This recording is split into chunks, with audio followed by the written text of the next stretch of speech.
welcome to the Forever World tour of my Forever World. I've been in this world for 3 years and 2 months, and I plan to be in it for the rest of my life. I love this game, I love the builds I've made in this world, and I plan to work on them and maybe improve them and make many new builds over the next, I don't know, maybe 100 years. So, let's get started with the technical stuff, the boring stuff. So first off, the thing you need to know about this world is it is technically a hardcore world. And you might be confused by that because of my hearts right here. And that's because I put a texture pack in that makes my hearts look like normal hearts, so that when I'm streaming / making a video on this, people don't get confused thinking this is a hardcore world. I've died 7 times, one of them was last week. It's not a hardcore world. But it originally was, and I'll get into that later. The other things that aren't regularly in a Minecraft world are these. I have a couple of mods that help me do things quicker / easier for me to understand and work with. One of them is Mini HUD, which I can use to make every light level on every block visible, which is what this is right here, as well as it gives me a shape renderer, which you can't see because I don't have any shapes here, but it also gives me beacon ranges. So instead of staring at these numbers and seeing if they tick down on one block or another, I can just look at them physically, which is very helpful and less time consuming. The other mod I have, I would say the biggest one, is Litematica, which I use for mostly very complex builds or extremely complex redstone contraptions that I can't make myself. And what this does is just places basically a blueprint of your build into the world that you can use your own supplies and own work to get done in the world.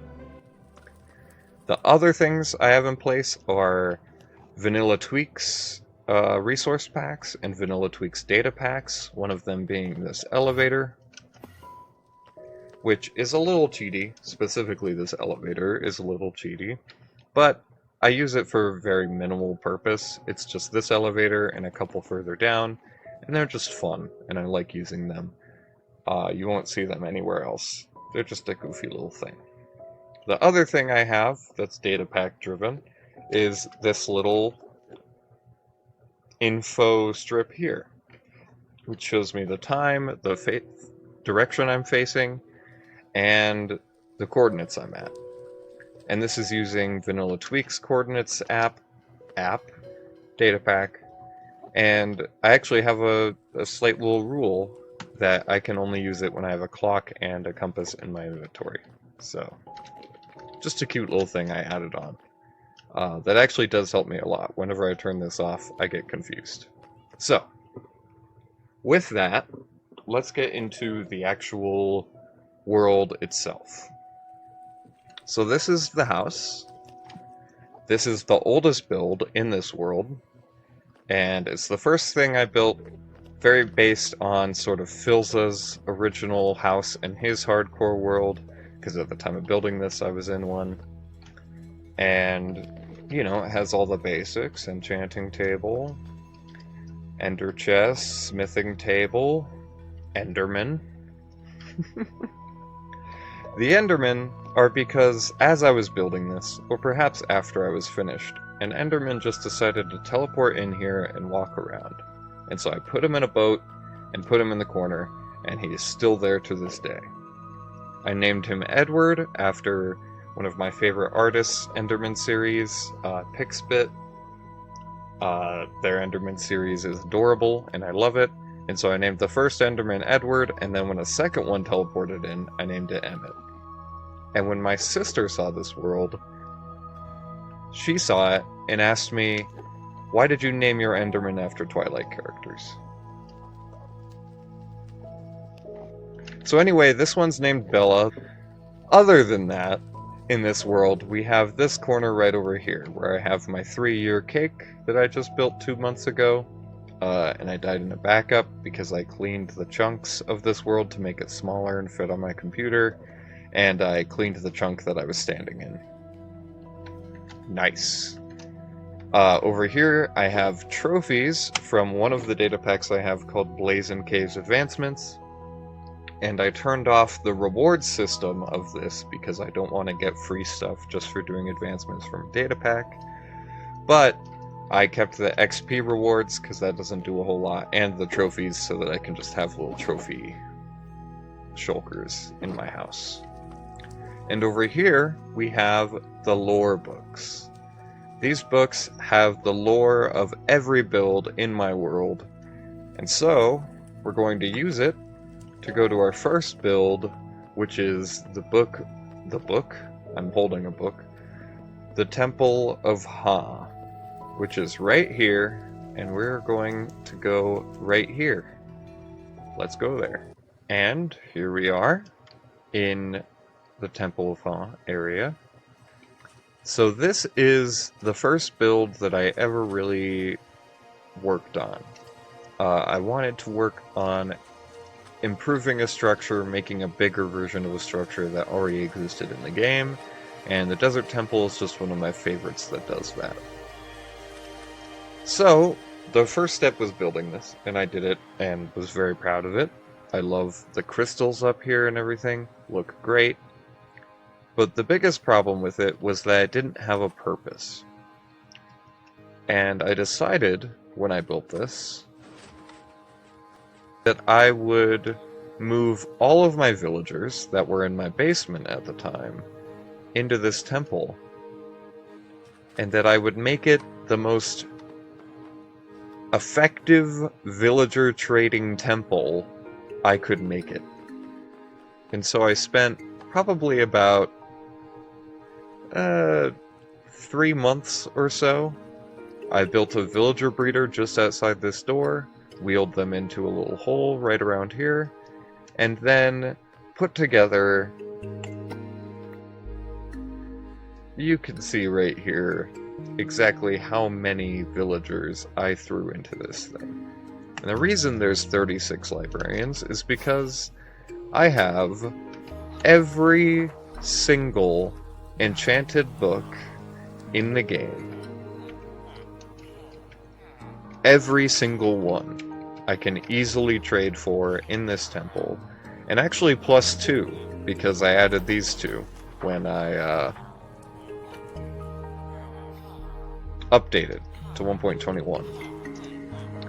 So yes, we also have every single wool color, every single terracotta color, every single glazed terracotta color, every single arrow type, as you can see right here, all in a rainbow color fashion. Clerics, butchers, farmers, everything. It's pretty great. So, after spending quite a few months on this, and building it all up, I realized I did not have a way to make emeralds. Up to this point, I was mostly just trading my iron with the toolsmiths around my base, and so I built a basement, a secret basement, down here using the time medallion, ooh, right down here, using a great little hidden door made by Cubfan, and here we will get our time medallion back right here, and we will take the elevator down to the basement.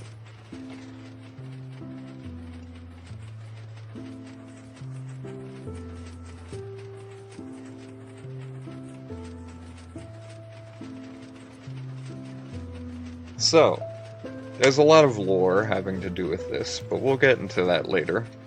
First off, the functionality of it. So, this is the basement. First up, we have this room over here, which is simply a melon and pumpkin farm. It's actually 2 melon and pumpkin farms next to each other, giving us tons of what we need right here. I don't need that many melons and pumpkins. And on this side, we have pretty much everything else I could want in terms of trading with villagers. We have the main system, which is carrots, beetroot, and potatoes, and bread, technically. And then over here we have the traditional wheat farms, which this one is extremely important for if I want mudstone. Mudstone bricks, in particular, take so much wheat, and so this was extra important compared to these three. This room over here is for brewing weakness potions. We have sugar. There's a sugarcane farm hidden behind this wall, a very simple one. Spider eyes I just provide because I have a lot of spider eyes. And this is a little mushroom growing chamber where I can get brown mushrooms for weakness potions. And finally, in this basement, we have the actual villagers themselves. We have a crazy villager breeder back here, as well as an entire double villager trading hall. With zombie infectors, all of these guys have super low trades. I have a bunch of pumpkins in here to trade for emeralds. It's great. Whenever I want a new one, I can press this button and get a new one down here. And when I just want to empty this breeder, because it's way too efficient, I can press this button, and a villager will move along, move up here, across the roof, and, well, let's see where he goes, shall we? I am going to use another mod I have. It's a little cheaty, but I mostly just use it to show off things. Free cam, where we could see this guy moving around the entire temple. And I love that. I wish I could make it more consistent, just to have a bit more animation to the build, but really it's just a one-time thing per villager, you know. Just a one-time thing. And, well, you know, that's just what happens. But you may be wondering how I get out of here. Because, you know, pressing this button and going up that secret entrance, that's going to take a while, and it's a little annoying. Well, I'm just going to go ahead and send this up.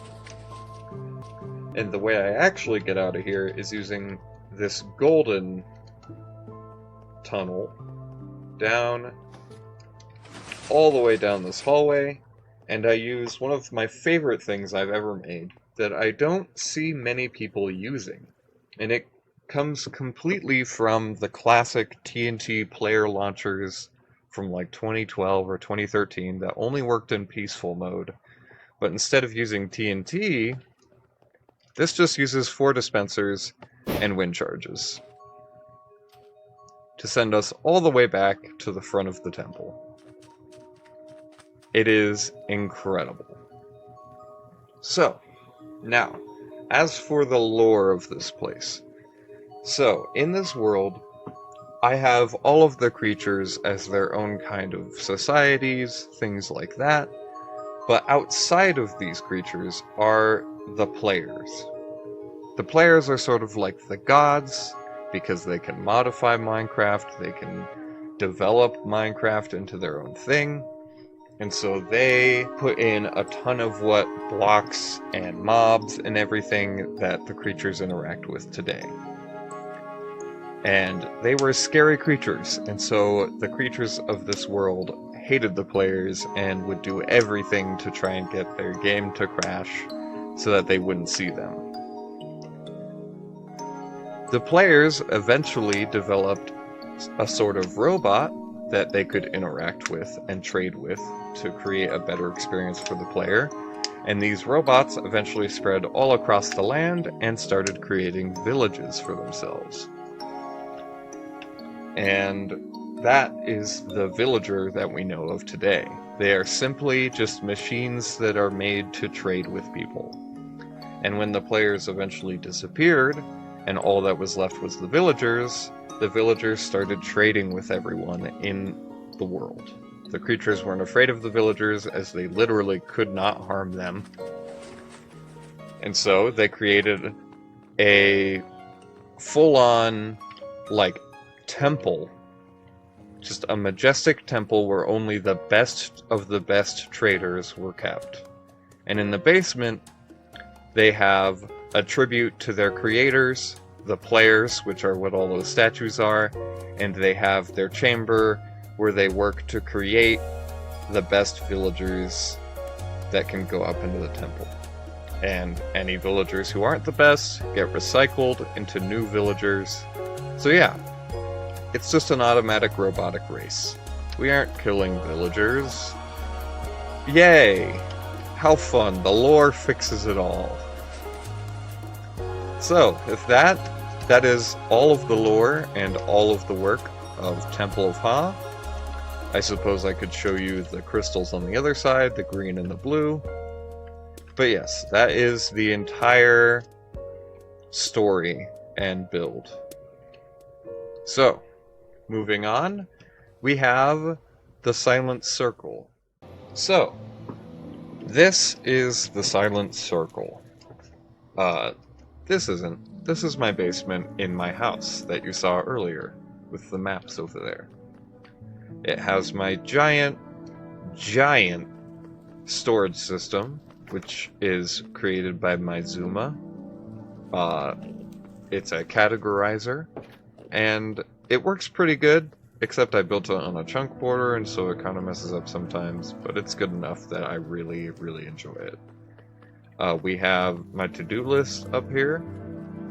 This is just sort of my base of operations here. You can see a lot of my to-do list is actually done at the moment, but I'm planning on extending it down there.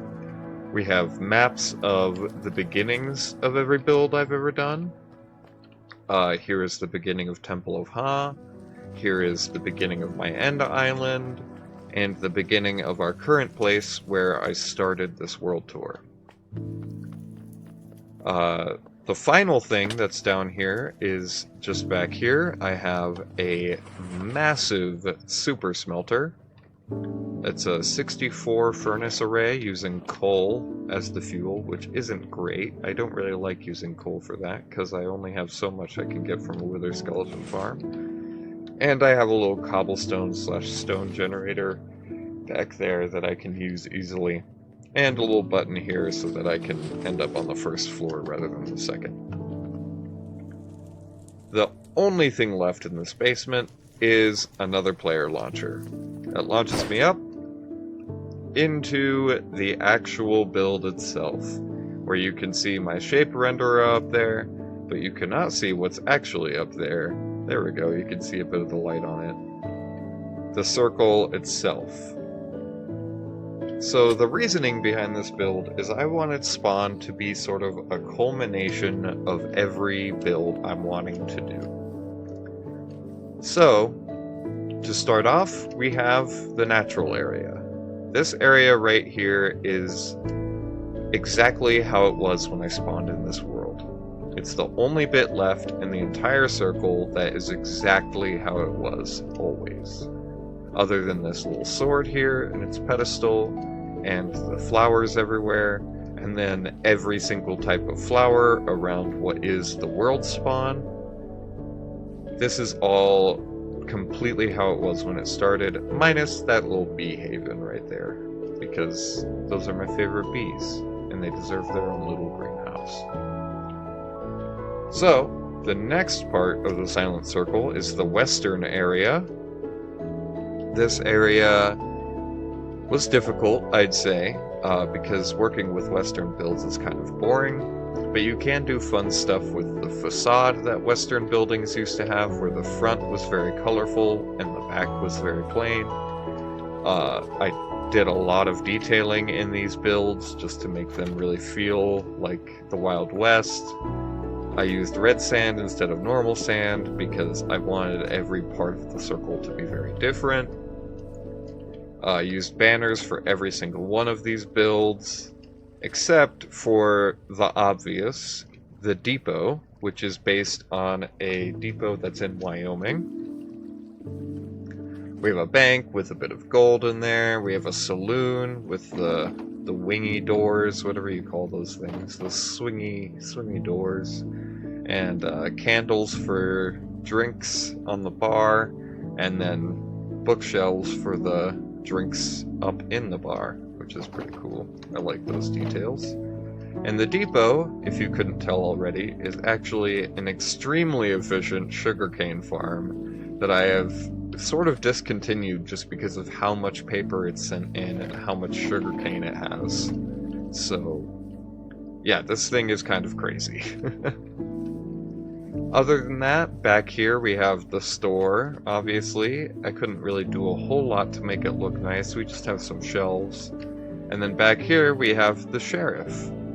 And the sheriff's office doesn't exist, because we hate sheriffs here. No, I'm just kidding. That's because this is a cactus farm. Another extremely efficient farm that makes way too much produce. That's sort of the theme with this area, it seems. But it gets me cactus, which fits with the Wild West theme, and is just really nice. It's a good farm. We're actually not going to go into this area, but I will explain this right here, which you might recognize as a creeper farm. And sadly, there are no creepers in it yet, but they do show up every once in a while. So this is a creeper farm. This back here is just a little water tower with a little cocoa bean farm I slid right into there. For when I needed brown dye, for whatever reason. Probably the banners. But that creeper farm actually sends the gunpowder over here to where the paper farm goes into. And if we go ahead and equip our chest plate right here, we can head into the actual sheriff's office, the jail, where we get our fireworks, because they're automatically crafted using this system right here. Love this system. Like I said, everything I use in this world is going to be linked in the description. A lot of contraptions are not my own, but there are some that are, and if you don't see a tutorial for something, it's because I made it myself. Or I forgot. That's also a possibility. But anyway, let's continue on into the futuristic area. Ah, and there's some creepers. While I'm showing off the creeper farm. We have the AFK platform way up there. So this area, I wanted a kind of futuristic look reminiscent of like the SpongeBob future with all of the chrome. That's why the trees are even chromified. These are actually all the original trees that were grown here. And I just replaced all the blocks with quartz and glass, and I like that a lot. This in the middle here is actually one of the earliest farms I ever did, the iron farm. And all the original blocks I used for it are actually the floor here, which is pretty cool. Works pretty dang well. This is actually a location of a death. We'll talk about that later. Over here is this building, which is one of my favorite buildings, and only recently I actually put a farm inside of it, which is a dark oak and pale oak farm. And I actually took all the pale oak out for my most recent project, but this works very well. And I love this building and love the build inside of it, because it just barely fits. And you're going to see why I love this building, which is that it is split right down the middle between the futuristic area and essentially the modern area, the city builds, the skyscrapers. And this dark oak farm is literally like on the edge of this building. It is just a perfect fit into this. So that's what this is. Over here we have a skyscraper based on Grian's original tutorial for a skyscraper. This was built very early on. I didn't really know how to do a skyscraper. I still am not super happy with my skyscrapers, but they're alright. And inside is actually a concrete machine, which turns powdered concrete way up there, that one's a powdered, into normal concrete and explodes it, throws it into these hoppers. We have another player launcher, so I have to use the ladder. Sometimes it hits me into the glass, but that's fine, I can just do it again. This building is under construction, if you couldn't tell by the cranes. And the reason it's under construction is because building an actual building around this would have been hell, because it's a tree farm. and TNT explodes rapidly and would just blow out all of the windows, which was a problem I had a lot with this machine. So this tree farm works on 8 different tree types. These 4 plus the 4 classic types, and technically it can work with mangrove if I added to it, which I haven't done yet. So with that, we'll get out of this construction zone, and we'll move on to this skyscraper back here, which is a mob farm. Inside each of those windows is actually tinted glass behind the normal glass, which allows a ton of mobs to fall down and get me just some extra drops that I need. I have farms, like specific farms, for almost every single one of these drops, but it's just helpful to have a little extra supply. You know, it's not even that efficient, but it is something that can just help out. Sometimes they get stuck, but that's fine. They're one-hit kill anyway. It gives me some XP. This building is sort of destroyed by the skulk border, just because there wasn't enough of it. Some of it toppled down, just because it doesn't have the structural support it needs, compared to that one. And the other reason it fell is because, well, it's up against the medieval section rather than the futuristic section. We have a little blacksmith house, we have a shepherd's home, which has our colorful sheep farm in it, and in a stream recently I actually had to replace the shears in here because they broke. That's how efficient this farm is, and man, I will never, ever need like circuitry redstone ever again. It's just incredible. I love this farm. Other than that, we have a nice little shopping area. We have the butcher down here, which I love the roof design of, that I did myself. Cute little details in there. Over here we have the mason, which is kind of empty, but that's because in the basement we have a mud and clay farm, where you place dirt right here and it gets transformed into mud and clay from dripping the mud. The last 2 things I need to show are actually back around sort of the back of the medieval area, which is the tavern, one of my favorite Minecraft builds that I do in almost every world I play in for a prolonged amount of time. It's a little tavern at the bottom here. Usually I'll have a little villager serving drinks, same sort of system that I had in the saloon. And we have an inn up above with cute little paintings, some storage, everything you'll ever need. Another level up, we have a slightly less important inn room with some less nice looking storage, nice paintings still, and then up on the 3rd level, that's right, the 3rd level, we have some storage, actually a lot of storage, mostly just for the alcohol at the bottom, but we do have a bed and some nice paintings. I love this cute little build. I always will, and I will always build it in a world that I play in for a while, so that's this build. Finally, we have the little fisherman house down by the docks here. We have a bigger sheep farm for when I just needed a lot of blue wool. You'll see what that's for much later. Little fisherman house to the docks with classic storage containers, classic water. You know, you catch a fish, you throw it in a cauldron, sure. And I have little lily pads to get us across to the other side here. And I missed. I'm really embarrassing myself with this world tour. My parkour skills, my not dying skills. You know, I did a test of this. I tested if I could do this entire world tour, and I didn't mess up a single one of those jumps.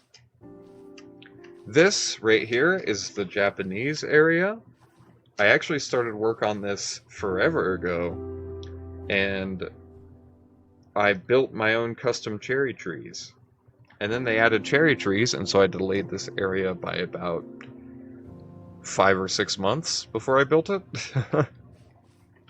And I replaced every bit of ground with moss because it's a savanna. So yeah, this grass doesn't really match the cute Japanese aesthetic of all the cherry blossoms. This is completely a tutorial, one of the few builds in my world that is completely a tutorial. I just built the first level of a pagoda. I have a moss farm down here, that's how we got all the moss. Over here we have a nice little dock using the campfire wood. I like using the campfire wood in my Japanese builds a lot. Some koi fish in a pond right as it started raining. A nice little torii gate. Love this. This is another build that I did not build myself. A lot of the Japanese stuff I'm not very great at. But at the bottom of the torii gate is an elevator that takes you to a bamboo farm that I designed myself. And it is way, way too powerful. I have like 4 shulker boxes of bamboo blocks. And it's still producing more. It's insane. It's maddening. Finally, in the Japanese area, we have the reason this world exists, which is this guy's name, literally.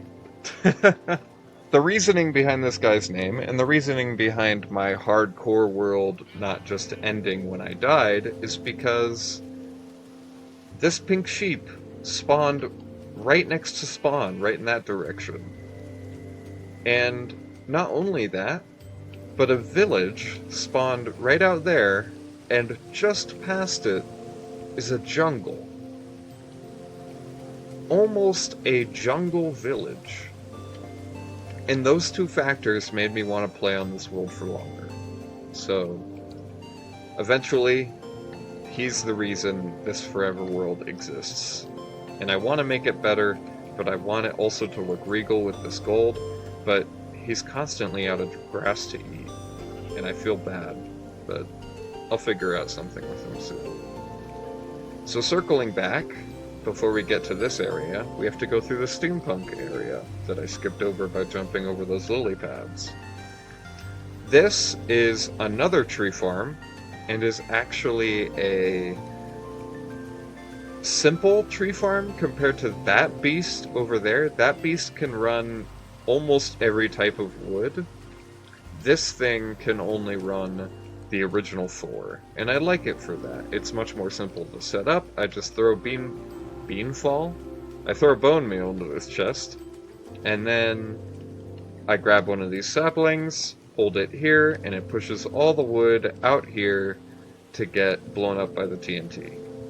It's a cute little farm, it's a cute little build, with all the gears, the pipes, the smoke. Love it. It's very steampunk-ish. The steampunk area is just beautiful.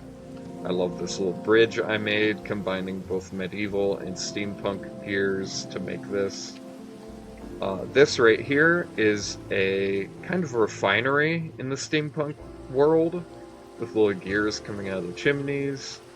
And inside is a smaller super smelter for if I just want to use like a stack of a block or something that I'm smelting. And it also uses lava, with a lava farm back here. The smoke going up through the pipes, which I love. Instead of coal. And lava is a much better source than coal. It's way more renewable. I never have to refuel this. It's great. Everything it needs is inside this building with it. Up here is a mine, which I'm really proud of. Just this cool little staircase going down, because the steampunk area is going to be sort of the dwarves that mined copper down here. Obviously, when the copper golem comes out, we're going to have a ton of them in this steampunk area. We have a lava pipe and a water pipe pouring water down, and with it we get obsidian, with this little bug guy mining it. I might change the bug guy. I might change a lot of this stuff, but it is all built by another tutorial that I have linked in the description, including this lever. And I love this lever design. This thing's staying, so it's a really good design. So, finally, after all of that, we have probably the thing everyone's been looking at, the airship.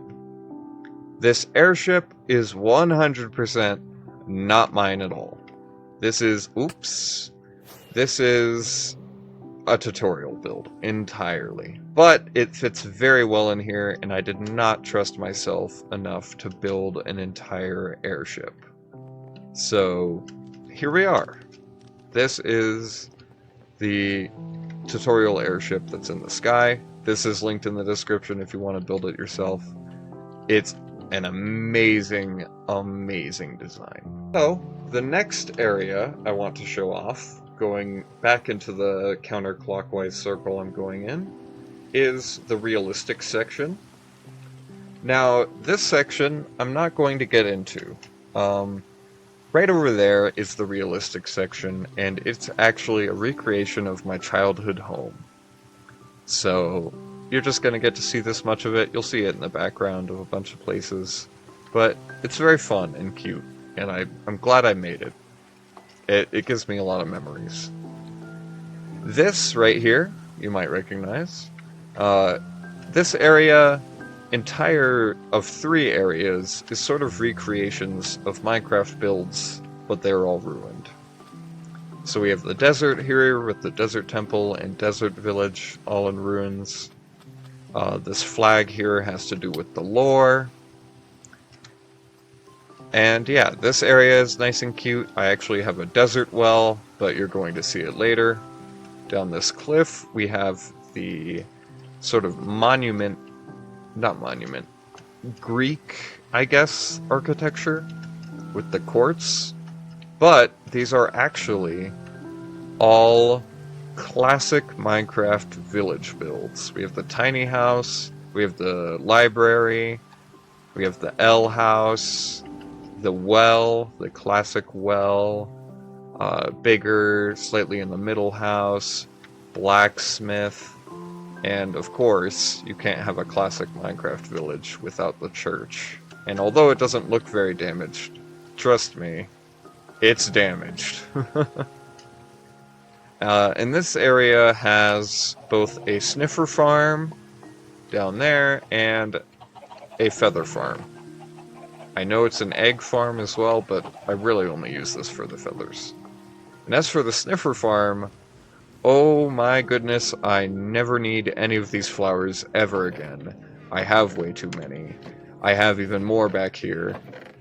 It's ridiculous. So, next up we have the ocean area of the ancient section, where I used white concrete powder as the sand for the ocean floor, rather than gravel or sand, because I felt like gravel was too plain, it would just make it look gray and boring, and sand would be too close to the desert area. And so, I decided on white concrete powder, which I think makes a perfect ocean floor. And if I was to make an actual ocean build, I would replace the floor with white concrete. We have nice little coral builds in here, and you might have noticed that there's a lot of pieces of ocean monuments all throughout this build as well. And finally, in the ancient area, we have to show off the floating islands. Each of these have little pieces to them. We have a piece of the ocean monument and some coral. We have the desert well, of course, on the desert island. And finally, we have an actual Parthenon in the middle island above the ancient area. And inside is a trophy room. And this trophy room is actually my stream starting screen, because it's just beautiful to look at. It has every single block as of 1.20. And, you know, it's 1.21.5 now. So, when 1.21 came out, I decided to add this, which takes us down into the 1.21 plus section, which has every single block past 1.20, and for the foreseeable future, we will add even more. It is great. So yeah, this will be constantly upgrading, updating, everything. And these chests right above here are going to be filled with every single item I can obtain in the game, which I have not even started on. It's a very, very intimidating project. So, now that the sky is clear, perfect timing, we can move on to sort of the final area of this tour.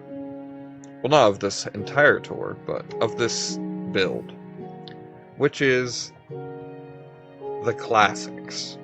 I have tributes to each of my old builds. We have my original Parthenon, which was one of my first Minecraft bases. We have my first survival base. We have my other first survival base of an igloo. We have my golden skyscraper I built once. We have my recreation of the Whoosh games, which is a very classic Minecraft build. And then up here we have what I also loved doing as a kid, which was recreating Minecraft YouTuber skins. And these are actually tributes to Class JTM and Double, two of my favorites from back in the day, and then iJevin and Sea Nanners, which we will get into why they're here in just a moment. Because that's not all this area is for. And if we head back here, and I do some changing, we can see what this build looks like in very old Minecraft. And right here is iJevin's original Minecraft build. I believe it is his Season 2 of Minecraft.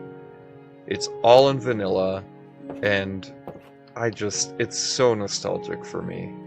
And so I had to rebuild the entire thing.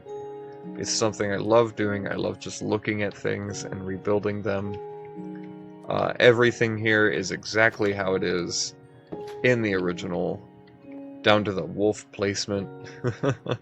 Those banners are new, but that's because I keep every section's banners in their own places. Also in this old resource pack, I forgot to change back the poppies, but don't mind those. We even have Melvin, which is actually Double's sheep. And down here, we have his storage system. Down to the armory, which is in the original. And redstone that I did myself, using only the redstone components we had at the time. We have the enchanter, which is exactly the enchanter iJevin uses for his 50 level enchanting video, which I believe might still be his most popular video. I'm not too sure. And then even further down, we have iJevin's farm, which is just extraordinarily convenient. Look at this thing. Throws everything down in classic Minecraft fashion. We didn't have hoppers. He just had to come down here, press the button, pick it up. He would live off of melons in this world, I believe, which is ridiculous. Living off melons is so bad. And the biggest part of this build that isn't completely built off of what iJevin did is the original Melvin.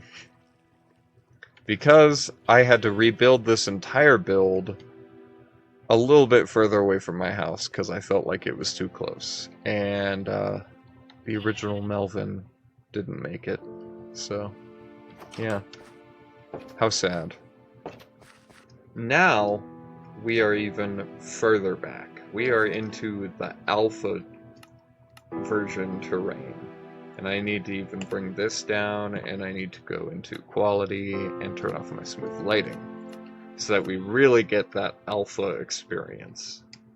So, the next build I built in tribute to someone was Sea Nanners. And if you have ever seen Sea Nanners' original Minecraft series, you will recognize this.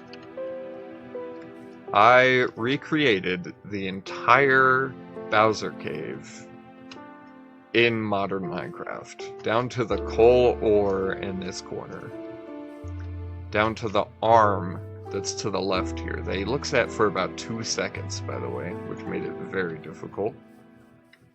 But it is a perfect recreation, and I love it for that. And at the bottom is actually Cyanner's house in the original Minecraft. The original door sounds, thanks to the texture pack. The skylights he created that don't really work with the sky because it's underneath the Bowser Cave.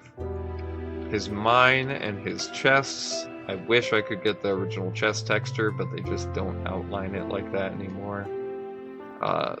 The mine doesn't go all the way down because Jevon's house is actually in the way. Jevon's farm. His trash can. I even, for Sea Nanners, because it was so simple and early on in Minecraft, I recreated his chest. Just so you can really see all of these old textures. It's great. We have Rick McLightning right up here, and we can also see all of his organization. And right down here, I put in the version that he's playing on, so you can really find the episode I based this episode on. So, based this build on. So, next up is my most recent nostalgic build. This build is based on Philza. As I said when I first started this video, this entire world happened because of Philza's Minecraft streams. And he's just a blast to watch, whether it's the YouTube videos, whether it's the Minecraft streams, anything, I'm always there watching usually. And about a week after building this guy spawned in the mob farm. So I had to bring him over, and I named him the splash text that Minecraft has. The Philza had a good run. So, on the inside, we have a complete recreation. I used his world tour video. I just stared at it piece by piece, getting all the sea lanterns right, getting all the roof correct, all the chests, the cake on the jukebox, and even the basement. I'm not even going to try to recreate all the villagers and stuff, but I will recreate the feel of the basement. And all of the item frames. Now these aren't exact. Some of them are, like Muchas Gracias. But a lot of them have to do with my world, like the magical sack, and I See You, and the 3,800th copper. There we go. There's a good example. And in Phil's Minecraft world, he has Pig's cousin Albert. In this, we have the reason this world exists cousin, John. Our important pink sheep versus his important pink sheep, you know. And even down here, we have, I made this and accomplished nothing. And I didn't have raw cod. And I did have raw chicken. Such classics in my world, as you know, by watching all of my streams. You know what those mean. But with that is pretty much the entire Silent Circle finished. The last bit is my base, which I've showed you most of, but the only other bit of it that you need to see are these little pixel arts that are around my base. And these represent every single one of my deaths in this world. And by every single one, I mean I missed one. Because as I said, I died last week. So, I'm going to look at the map here so you can see them clearly. First up, my first death happened close to the Temple of Haa, which is the Pillager death. The Pillager death happened because I found a desert temple out there that was actually on top of a Pillager outpost. I got in there, blocked myself in. I didn't have any armor at the time. I was just hunting desert temples, and the Pillager shot me in my legs, and I died. The second death in this world happened in a bastion. This is pretty self-explanatory. A piglin brute hit me real hard. I nearly died, and then I blocked myself in, and I believe a piglin shot me with a crossbow. But since we, 1, already have a crossbow, and 2, I consider my death to be mainly due to the brute, we have a golden axe here. The third death in this world was when I was hunting wither skulls, and I was fighting a wither skeleton. The wither skeleton knocked me off of the nether fortress that I have above lava, and I block clutched to avoid falling into the lava, but it turns out I had already fallen too far, and I died, and all of my items burned. Very nice, very nice. The fourth death happened while I was transporting villagers from the village down here. It was right here. I was transporting a villager out of this, and I got him all the way back up to my basement before the Temple of Haa existed. And as I was breaking the rail, coming back down, I hit an iron golem, and he took about 2 shots at me to knock me down, and that's why we have a rail. The rail killed me. And I wish I could say finally, but finally we have, before this iron farm was fully flat, there's a bit of a mountain here. There's a bit of a hill that started about here. You could kind of see it more on the city side, that hill's up here. But that made the iron farm not work because iron golems would spawn on the ground instead of in the sky where they're supposed to. And so I shot one, and it got way too close, and so I tried to build up in time, and he hit me again and killed me for the 5th time. The 6th time I died is this little fella right here. I died to a silverfish. Out of all of my deaths, I used to say the pillager was the most embarrassing. A silverfish death is embarrassing. I was going through the stronghold, and it wasn't the first stronghold. I was going through another stronghold to set up my sand duper, and I ended up in a hallway with a creeper. I hit the creeper away. He took about half of my health, and I had my shovel or my axe in my hotbar. And so I went to switch to my golden carrots, and instead of golden carrots, I had something else there. Because the truth is that I had run out of golden carrots. And so I switched that into my inventory, and before I could even exit, there was a second creeper that hit me again for the other half of my health. Right here. And I was on half a heart. I turned a corner and ran in, trying to get my ender chest and shulker box out so I could get my carrots. And I turned around, silverfish, ow. Died right there in the stronghold. And the 7th death happened on stream because I was an idiot. And I'm going to put the clip on screen right now. I'm not going to put the audio in because my audio was horrible during that stream too. And yes, I died from fall damage falling into a beacon hole.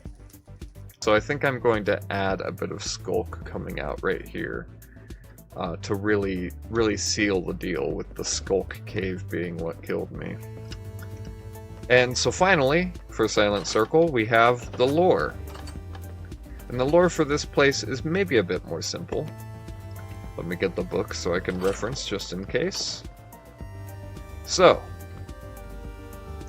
the Silent Circle was made by the Skulkers, this human sort of race that I made myself. The Skulkers are ancient magicians who disappeared from the Illager race. Sometimes, when Illagers practiced magic back in the day, like, you could say, illusioners, and they would just disappear without a trace, never to be seen again. And we didn't know at the time, but in fact, they were being transported to the Silent Realm, which is where the Wardens come from. And so these magicians came together and formed a silent society there, because they couldn't speak or make noise because of all the Wardens that swarmed the entire area.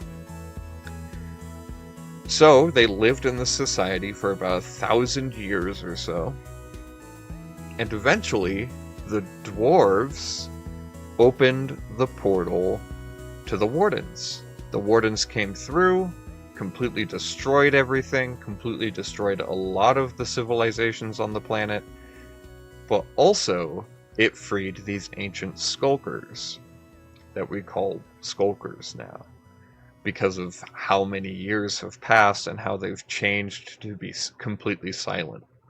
Also, they're probably covered in skulk and stuff, you know. They've been in that realm for a very, very long time.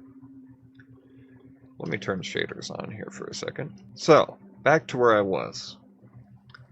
The Skulkers came through the portal, and they were treated almost exactly like the Wardens were. They were expected to fight them and destroy them no matter what. And in turn, they were exiled from every race known to man. But, in the meantime, they grew to find every single build that the other races had built absolutely incredible. And they loved all of the architecture, and so they went to a place where no one was, and they created a collage of every single race's build. And that is how we ended up with the Silent Circle right here. It's a culmination of every single build that the races had built, made by the Skulkers who had observed it all. And eventually, the other races found out about this place, and they attacked it. And that is why the ancient area is destroyed. This flag right here is the flag of the humans that attacked this place and destroyed it, and in turn the Skulkers raised their most important pieces of this area here, where they were attacking from, into the sky to keep them safe. And when they defeated the humans that had come here, they needed a way to make sure that no one could ever find it again. And so they created a giant circle where inside nothing could make a sound or have any connection to the outside world or anything.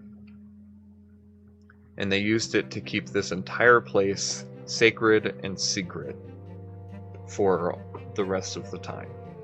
Eventually, since all of the Skulkers lived here, they needed farms to keep themselves fed and safe, and so they started hollowing out all of the builds around here and making farms out of them. And that's the entire story of the Silent Circle. So, with that, we are down to the last full build, which is the Dragon Cage. And in order to get there, we are going to use the Nether Tunnels that I've actually been using this whole time, but I've been cutting out. So, let's go through here, and we have the Nether Tunnels.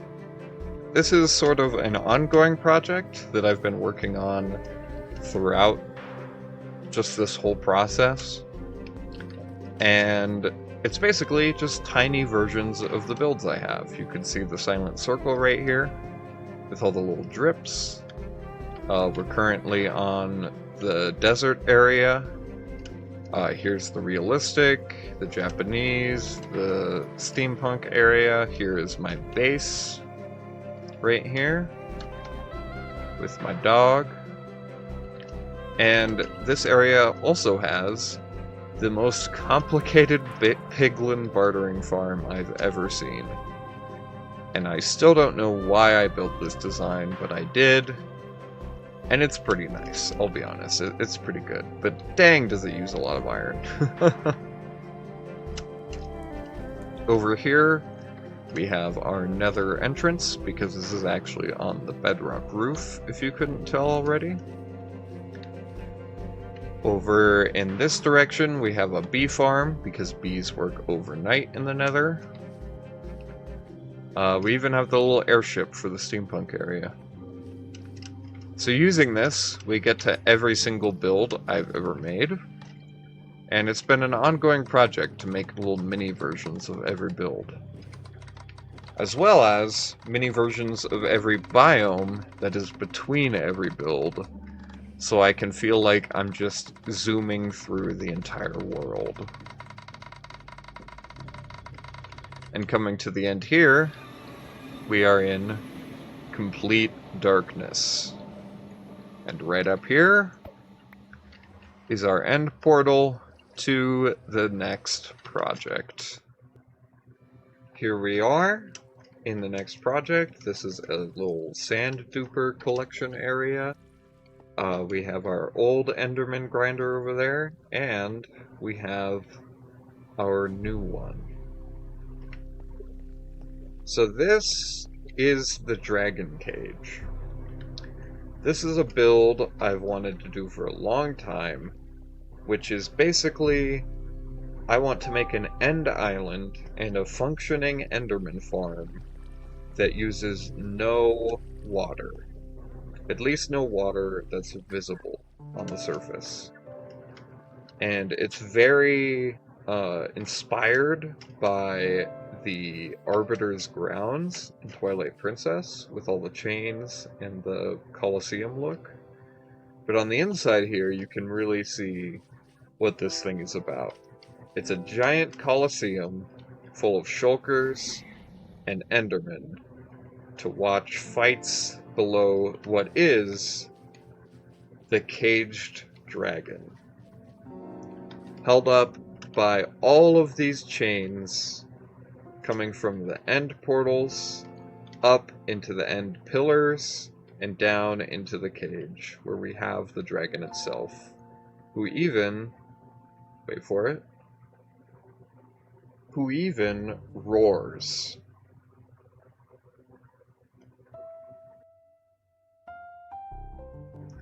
We're just gonna pretend he roared there. This is actually one of the few things that I built on stream, was this dragon head to replace the old one, which didn't look nearly as good. And this entire system works with an Enderman farm. And not only an Enderman farm, but a Wither Rose farm. Okay, that's very loud. And a slime farm, using a potion of oozing. And in fact, the only way, at least that I know of, that you can keep Endermen from teleporting when they take damage on the ground is to create double carpet layers. So as you can see here, there's a carpet on the bottom and a carpet on the top, and it makes them freak out so much that they can't teleport. And that's why this bit is all white, this bit is all white, and around this right here is the cutoff for the 64 by 64 square that these guys can teleport to. You may have noticed the shulker boxes are all shulkers, but some of their heads are outside of the shell, which is very funny. I just used more mob heads for the shulker heads. It works really well. All the end pillars are floating because of the shulkers, so that you can actually get a good view from the stands. And all the Endermen have sunglasses. And these are actually just so I don't accidentally look at them when I'm flying around or showing off the build. And one of them I pissed off. And I believe a second one I pissed off at some point. Maybe I didn't. Oh no, this one. Yeah, I pissed off this guy probably by looking right there. So yeah, if you piss off an Enderman and put them in a boat, they never calm down. They're pissed off forever in Java Edition. It's kind of funny, but also very annoying if you're using them in a build. But we'll just call them screaming fans. This guy's screaming to his friend, you know.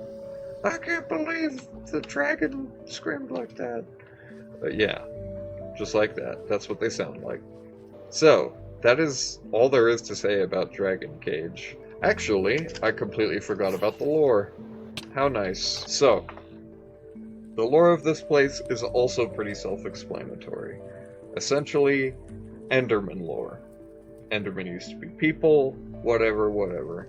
Endermen now work for the Ender Dragon. Eventually they all rise up, and they find a way to the Outer End Islands, and they team up with the Shulkers, and with them and the Shulkers' power, they imprison the dragon. And now they use it for big events, like a Coliseum. There you go. There's your Enderman lore. It's an XP farm, which I can show you right now if I turn down the Enderman. Oops, that's video settings. Turn down the Enderman. I can show you right here how good of an XP farm it is.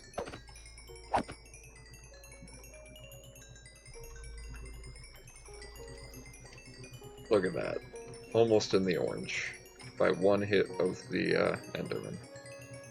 So, with that, we will head back to spawn, and I can show you my most recent projects. So, the final places we need to go are unfinished builds. Places I'm still working on immensely. And the first one of those, I call Project Wind. This project is going to take me years to complete. I've worked on it on and off, and it's right over here with these blue pressure plates. Each one of these portals takes you to a certain place in Project Wind. And the most important ones are this one back here, and the white one you might have seen right there. Right here is Outset Island.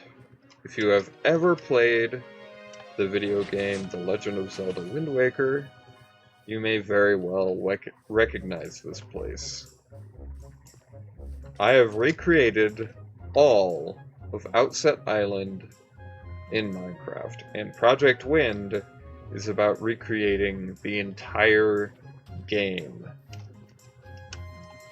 So yes, this is a huge, huge project.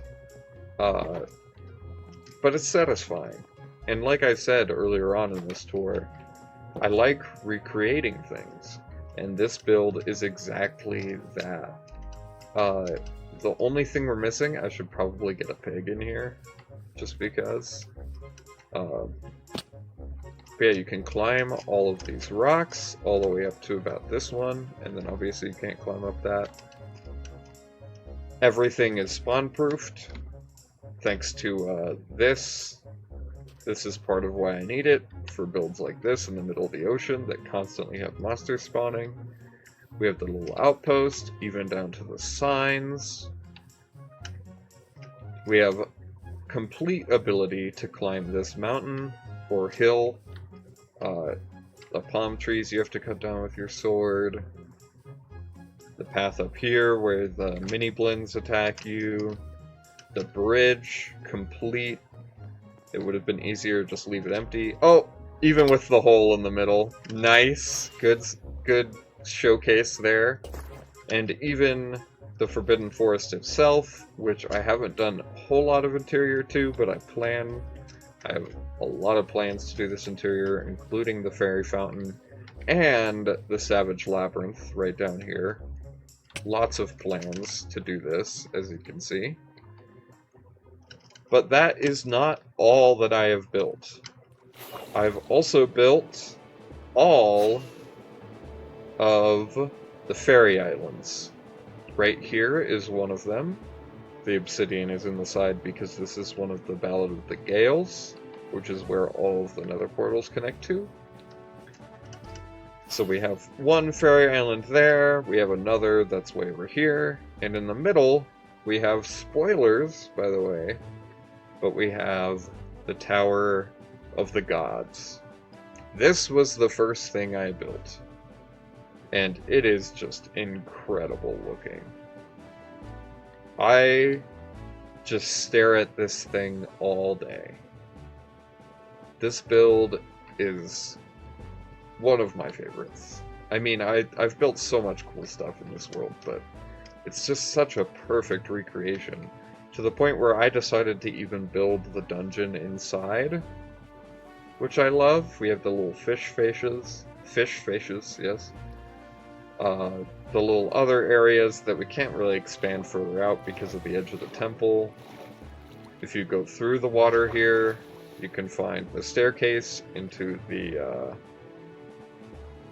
whatever these are called, the little spinny things. This room, we have the moving platforms that go upwards, that we can jump on and light up. And then we have a staircase up to the main room with the statues. We have the opening, we have the first statue, the second statue, and of course the third statue. And we have the elevator up the middle, so that you can get up to the boss key room with the lasers behind with the boss key behind it that you can't see. More of these guys, the little Amos things right here. And then the door to the outside with the staircase. You can see the fairy island down there. You fight some birds up here. More of these guys. And all the way at the top is the boss room, which is completely dark for that kind of vibe. We'll see if I ever end up building the actual boss or not. And then, one of my favorite parts is, if you press this and press this, it's the elevator upwards, and we're in the room with the bell. If we go up here and break this,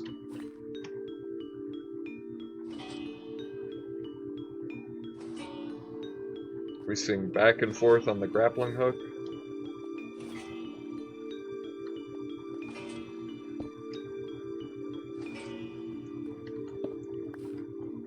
There we go. The way to Hyrule has opened. Just like that. I love this build so much.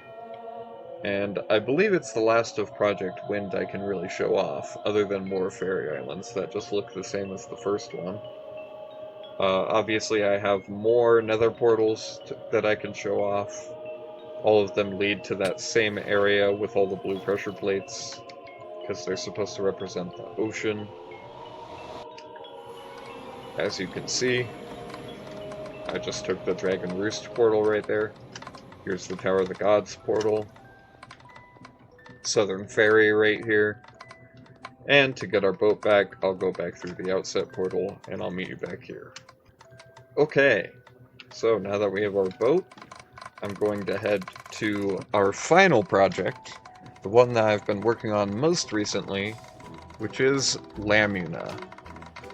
And this is going to be the futuristic project. This is going to be the one that I hope to eventually cover all in Chrome, and it's the one I've currently been streaming for quite a while now.